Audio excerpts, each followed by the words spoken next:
All right. Probably to nobody's surprise, we're going to spend the majority of this press conference probably talking about Sabino girls basketball. Time permitting, we'll also talk about the special master's filing as of this morning in terms of his pulling back on designating 5 schools at risk for losing their magnet status, which is pretty good news for the district.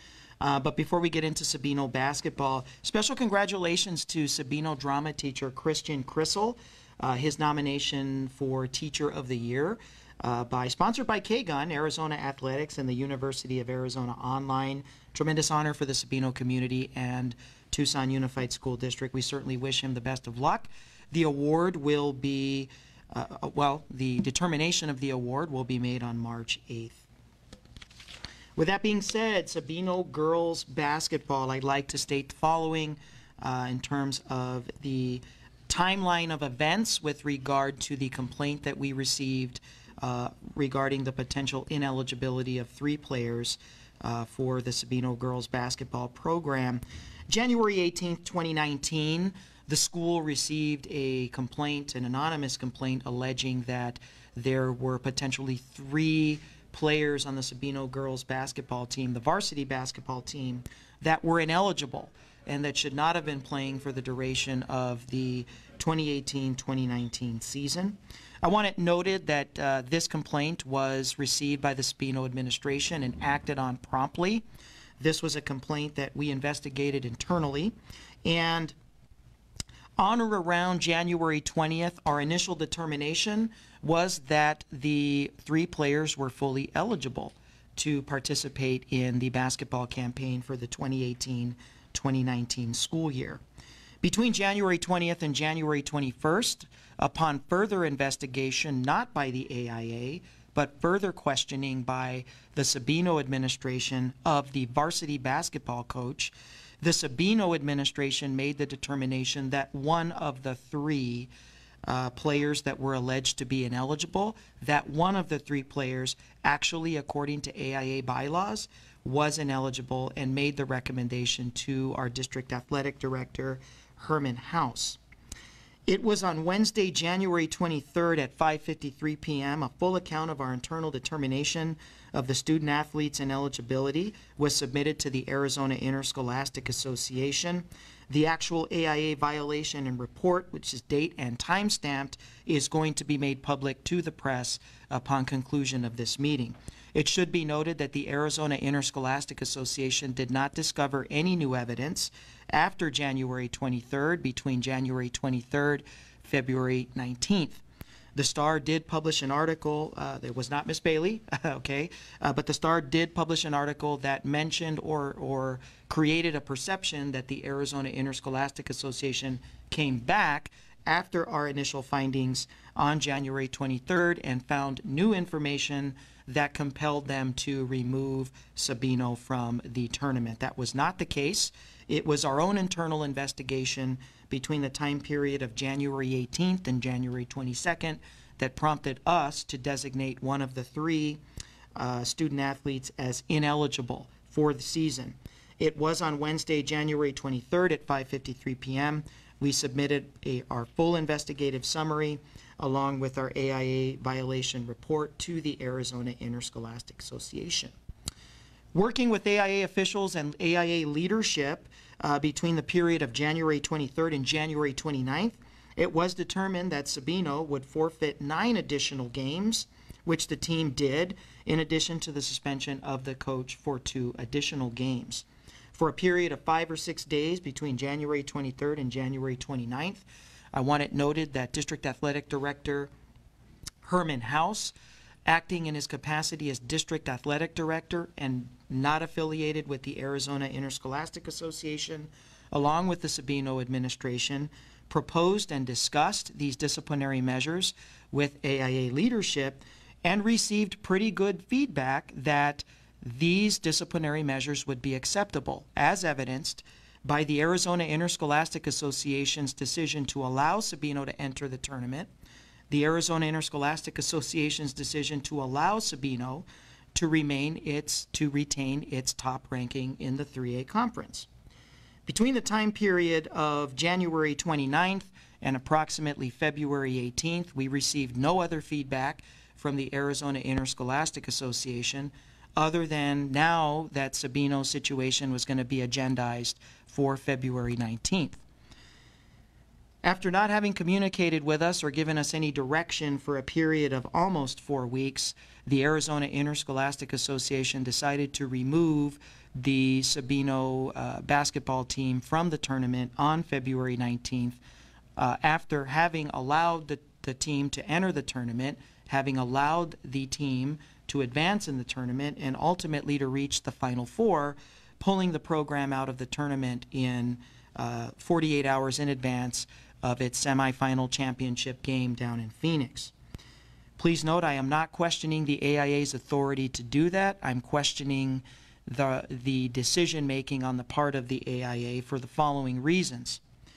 The AIA executive director could have suggested that an emergency meeting be convened at any time between the time period of January 30th all the way to February 18th, and in fact, in the best interest of all parties involved, specifically the other 3A teams that were in the Final Four, I'm questioning the decision as to why not convene a board meeting or a quorum of the AIA Executive Board prior to February 12th. There was plenty of time to do that, and if a decision was going to be made regarding Sabino's non-participation in the tournament, why not be able to do that on February 12th before the actual tournament begins?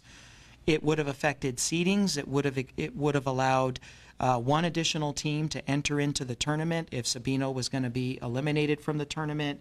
It would have allowed some of the semifinal teams that competed this weekend to probably have an additional home game. It would have had positive implications on other teams outside of the Sabino program. It also would have been fair and transparent for the Sabino community to know right from the front, from the get-go, that they would not be entering the tournament.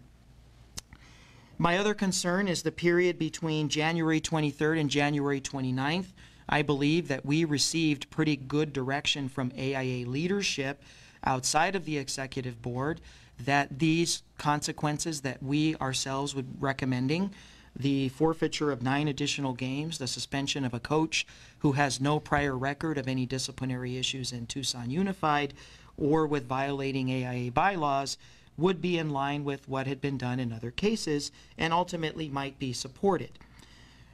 We were not given any sort of indication between the time period of January 29th and February 18th that anything had changed.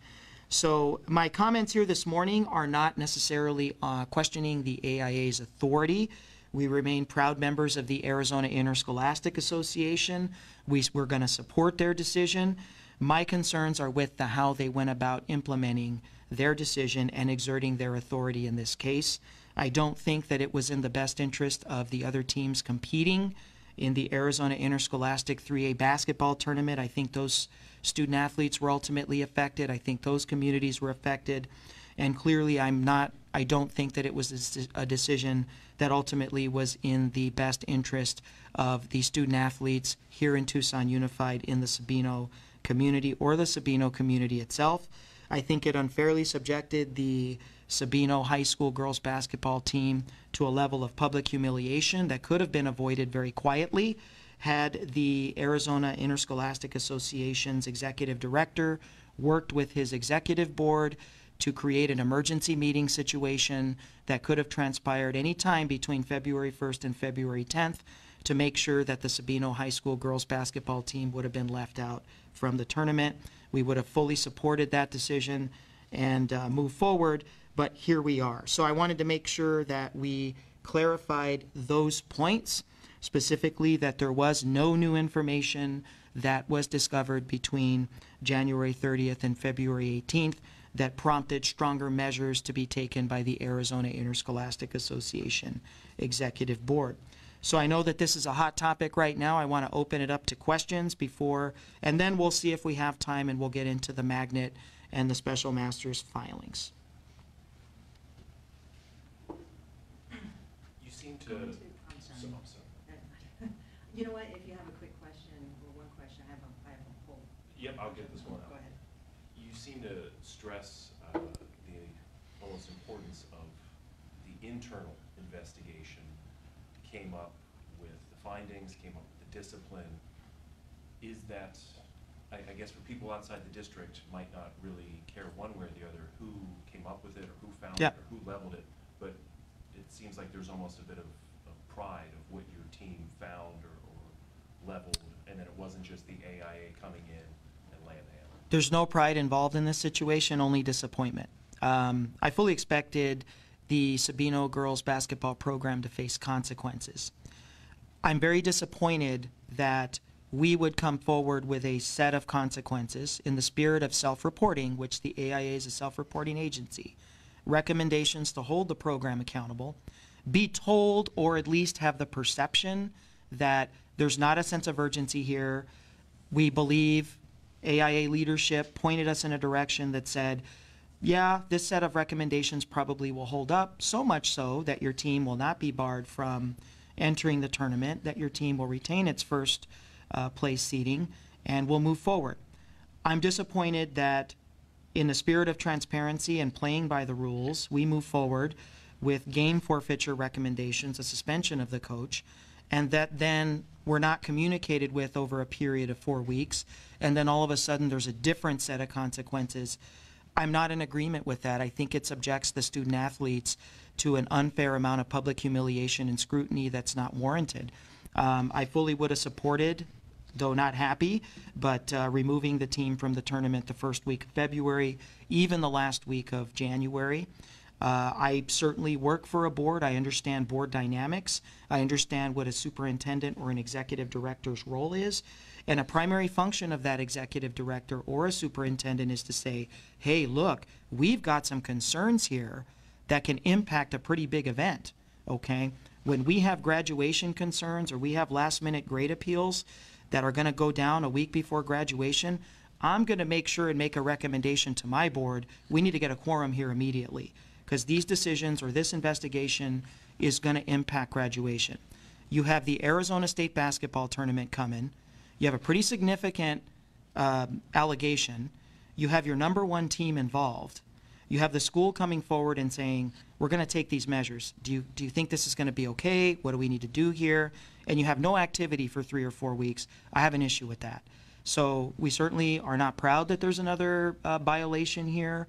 We want it noted that we played by the rules, that we had an internal investigation, that we self-reported, we submitted some findings and recommendations, and all we ask is any original commitment in terms of the acceptance or the willingness to accept our punitive measures, our accountability measures, should be honored and not come back 3 or 4 weeks later and unnecessarily subject a group of young people to this level of public humiliation and impact the other teams in the tournament in terms of not giving them an opportunity to be appropriately seated, have additional home games, and that's my concern with this whole issue. Sorry, I didn't phrase that properly. Sorry, I didn't mean pride in that it happened, but I guess that you feel good about the work that was done. I feel good about, yeah. That your team did it, not the girls basketball team, but the team that reviewed this case came to the disciplinary actions, and that it wasn't TUSD just waiting for the AIA to level something. Absolutely. You went to them and said, yeah. No, we found this.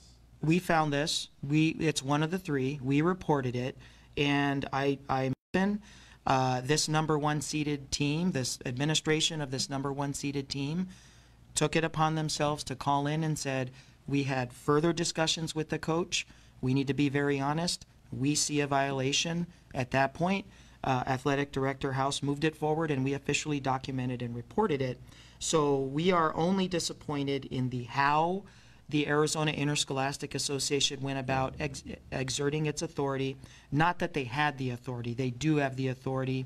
They've done everything within the realm of authority that they're provided. We will comply as a member district, but that doesn't mean that we are happy with how everything was facilitated in this possible situation. It would be like me communicating with a parent and saying, your student in this disciplinary situation is going to receive 3 or 4 days of suspension.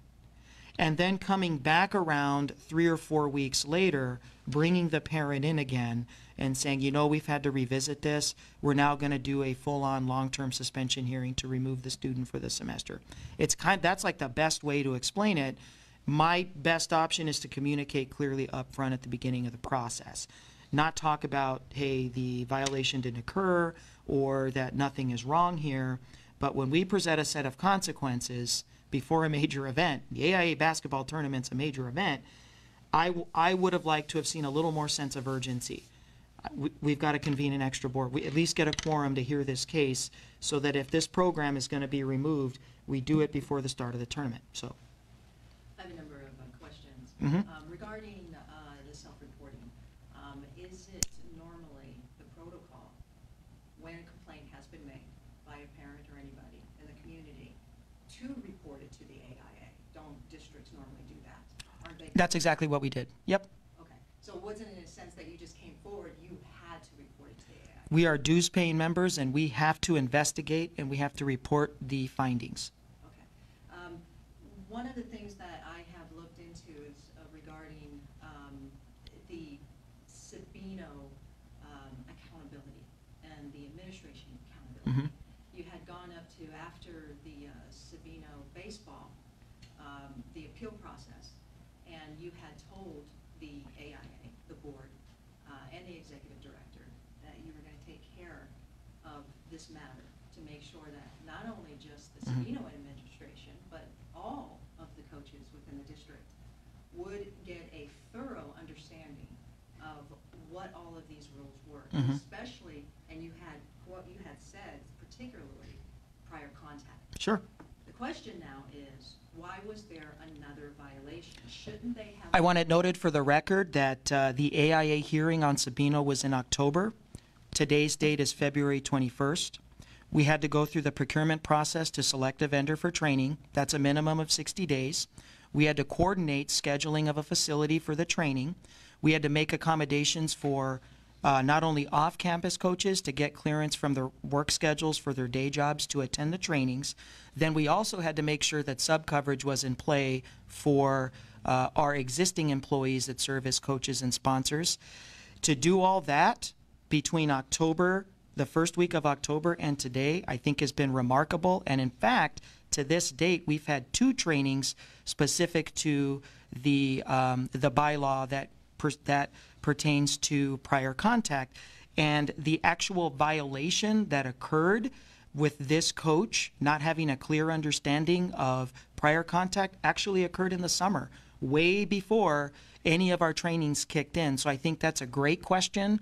We've already had 2 of the scheduled 4 district-wide trainings for every single coach have already transpired since the Sabino hearing in October. And I think that's us moving remarkably quick. I don't think that it is reasonable to hold the district accountable for the training commitment, for decisions that were erroneous with regard to prior contact that actually occurred in the summer of 2018, which is the act that has deemed this student ineligible for competition. What's the requirement for your athletic directors? Shouldn't they already know all of these rules with prior contact, anything that has to do with recruiting, since it's so severe? I want it noted for the record that the athletic director, Jay Campos, did absolutely everything correct in this case. It was the coach that did not provide the appropriate information to the athletic director. It is the coach who is being held responsible in the Sabino girls basketball situation. I want it noted that Principal Russell Doty did everything right and possible and compliant with district policy by taking the recommendation of the athletic director, who self-reported the coach's violation, that the coach volunteered and the coach submitted the information and moved it forward accordingly to District Athletic Director Herman House. We have seen no instance of administrative malfeasance. AIA bylaws clearly state 2 categories of infractions. There are categories that deal with infractions that are caused by administrative lack of oversight. There's also infractions of bylaws that result from families and athletes and coaches withholding pertinent information so that the administration can make the appropriate decision as to whether to clear an athlete or not. This is the type of an infraction that occurred as a result of this case, a coach not providing the pertinent and accurate information to the athletic director to make the appropriate and accurate decision whether to clear the athlete. The girls' soccer program also had a problem where 3 girls were deemed ineligible because they went to a tournament, club tournament competition. At the 11th hour, they found out that they could not go. That would be a violation of AIA. There was confusion with the athletic director, Jay Campos, maybe the coach as well, but there was confusion of what those rules were. So it appeared that the Jay Campos did not know exactly what the rules were. There are several portions of that statement that are just not accurate, and I'm discussing Sabino basketball right now, but we will happily respond to any request for additional information and issue a statement. Okay. So what is the game plan now? So there's been at least one violation with prior contact directly following the Sabino baseball incidents. So what is the game plan now to make sure that this does not happen again? We have a training plan in place. And again, I'm not going to hold our coaches responsible for violations that occurred in the summer of 2018 before the Sabino case emerged, before it was scheduled for an AIA hearing, before we noted in our compliance plan that we were going to do a district-wide training. The commitment to do a district-wide comprehensive training was made in October of 2018. We sit here in February 21st, already having selected a vendor, already having conducted 2 trainings, already having paid for the trainings, already having booked the dates for the fall.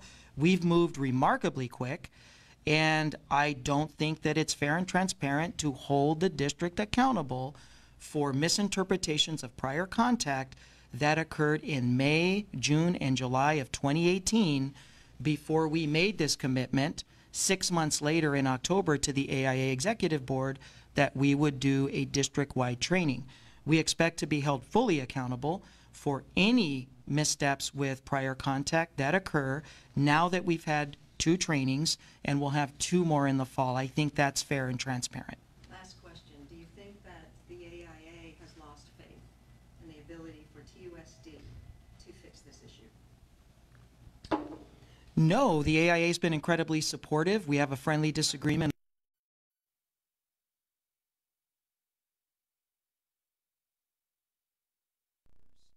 Saguaro, they made the Final Four in their in the Class 4A semifinal championship. They were treated very well. They, the AIA works with our programs all over Tucson Unified. I think that any concerns that they have about Sabino are not related to the Tucson Unified School District as a whole. Any other questions on Sabino? Okay.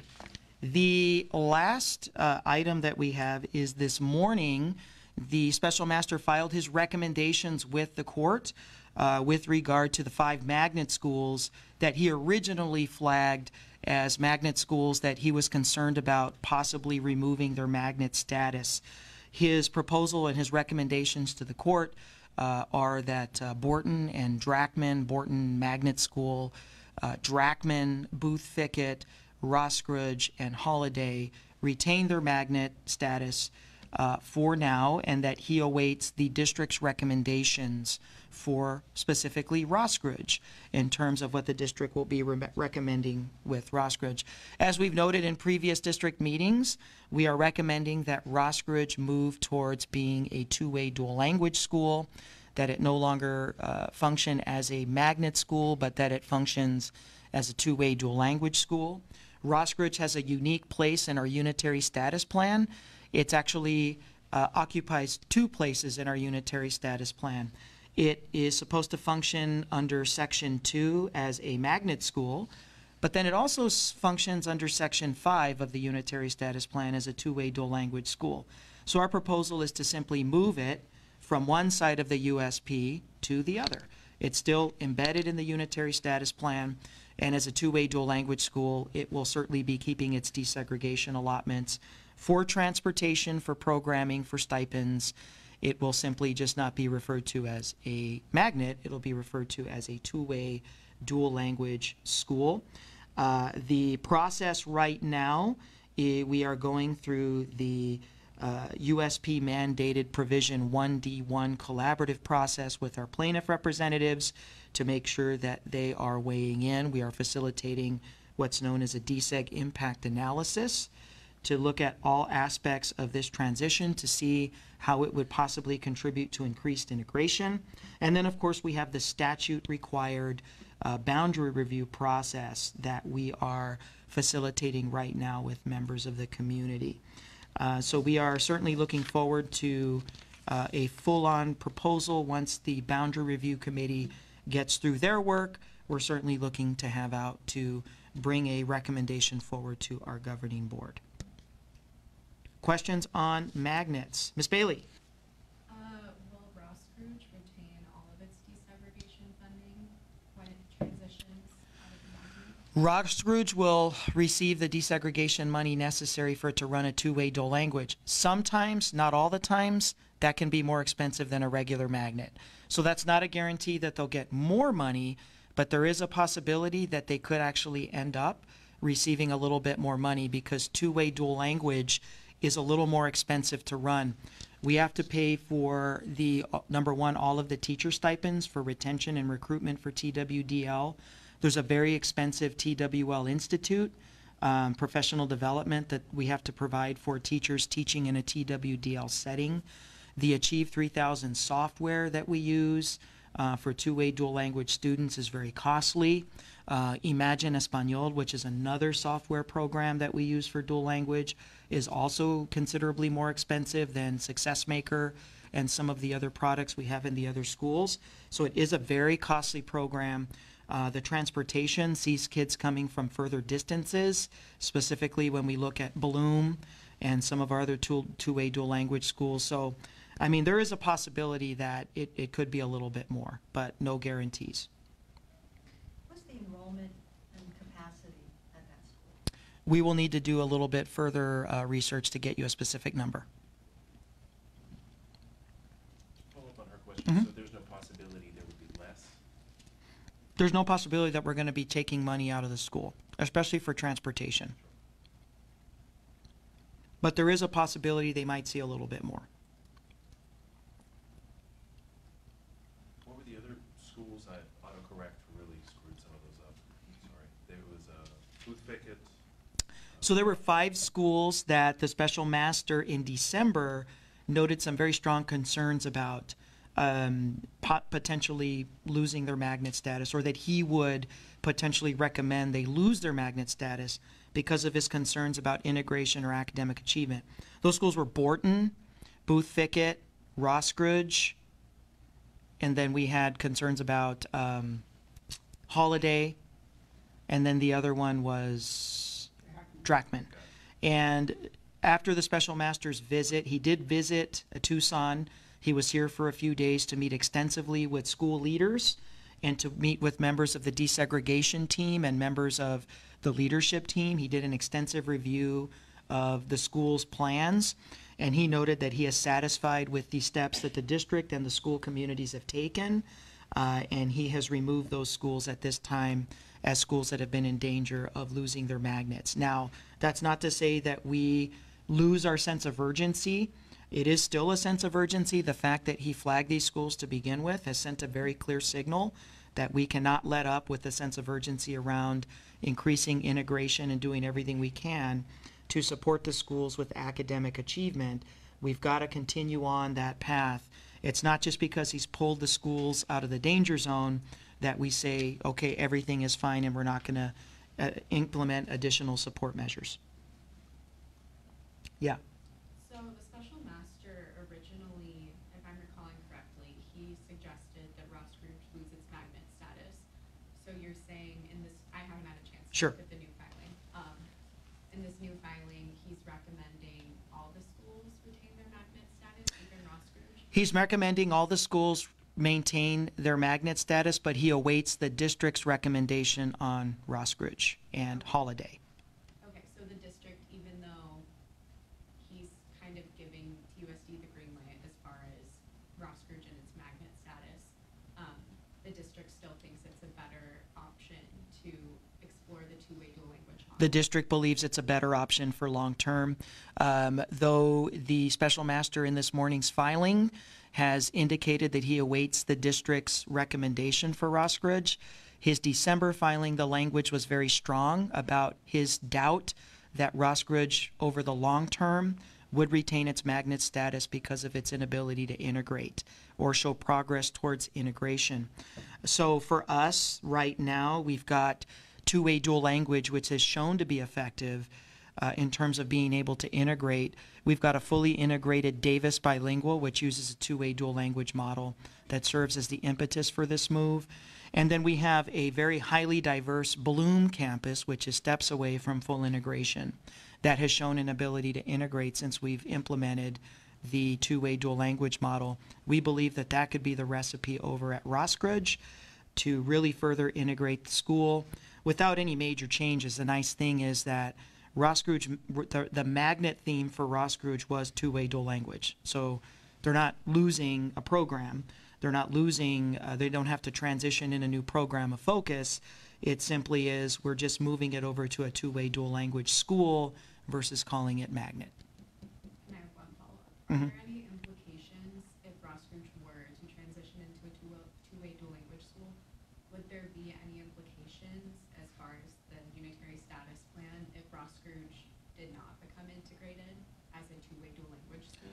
There's always implications if you don't move forward with academic achievement. That's always impetus to say that the district deserves to remain under supervision. Is you guys are not moving the schools forward with student achievement, or the district is not fully integrating or committing to integrating.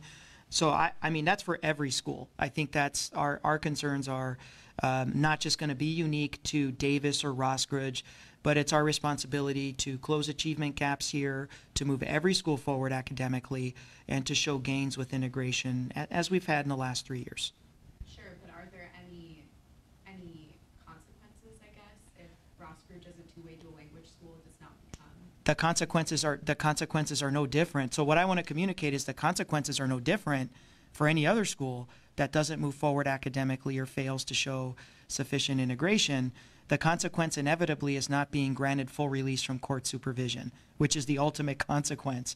So we embrace the challenge, as we've had with several of our other schools that have been struggling for quite some time, and we believe that we have a plan for Roskridge as a two-way dual language academy that I think will allow it to perform better academically and become a more integrated and highly diverse environment. What about Holiday? Because you had mentioned Holiday as the special master is awaiting for information from you. We will not be recommending that Holiday lose its magnet status. We have a very solid school improvement addendum onto their school improvement plan that's going to require some support measures be taken for interventions in English language arts and math for students that are struggling in those areas, so we can really concentrate on shrinking achievement gaps at Holiday and increasing overall proficiency and growth rates.